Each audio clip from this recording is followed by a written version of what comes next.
नमस्कार, यदि तपाईँ नेपालबाट अमेरिका उच्च शिक्षा अध्ययन गर्न चाहनुहुन्छ भने तपाईलाई F1 स्टुडेन्ट भिसा चाहिन्छ। आजको भिडियोमा हामीले F1 भिसा प्राप्त गर्ने प्रक्रिया चरण दर चरण बताउनेछौँ। 1. F1 भिसा आवेदन प्रक्रिया सुरु गर्न तपाईले I-20 फारम प्राप्त गर्नुपर्छ। यसका लागि अमेरिकी विश्वविद्यालयबाट स्वीकृति पत्र एक्सेप्टेन्स लेटर प्राप्त गर्नुहोस्। आफ्नो आर्थिक स्रोत प्रमाणित गरेर I-20 फारम माग गर्नुहोस्। 2.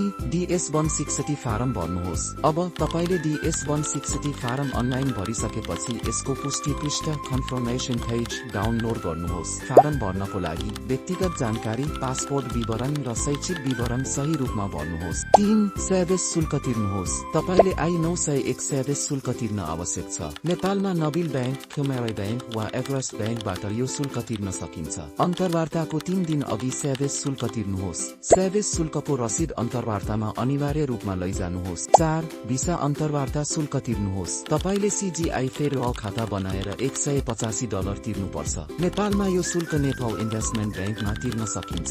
भिसा अन्तर्वार्ता मिति समयमै लिनुहोस् किनकि यो नन रिफन्डेबल शुल्क हो। 5. आवश्यक कागजातहरू संकलन गर्नुहोस्। भिसा अन्तर्वार्ताका लागि निम्न कागजातहरू तयार गर्नुहोस्। पासपोर्ट कम्तीमा 6 महिना वैध, I-20 फारम, DS-160 पुष्टि पृष्ठ, सेदेश शुल्क रसिद, भिसा अन्तर्वार्ता शुल्क रसिद, शैक्षिक प्रमाणपत्रहरू। 6. भिसा अन्तर्वार्ता दिनुहोस्। निर्धारित मितिमा US एम्बासी काठमाडौँमा गई भिसा अन्तर्वार्ता दिनुहोस्। आत्मविश्वासका साथ उत्तर दिनुहोस्। 7. भिसा स्वीकृत भए के गर्ने? यदि भिसा स्वीकृत भयो भने तपाईलाई हरियो स्लिप दिइन्छ। भिसा स्ट्याम्प भएको पासपोर्ट 3 देखि 7 दिनमा पाउनुहुनेछ। F1 भिसा पाउनको लागि यी सबै चरणहरू ध्यानपूर्वक पालना गर्नुहोस्। यदि तपाईलाई थप सहायता चाहिन्छ भने आफ्नो गाइडलाई सब्स्क्राइब गर्नुहोस्। हामी तपाईलाई F1 भिसा प्रक्रिया सफल बनाउन सहयोग गर्छौं।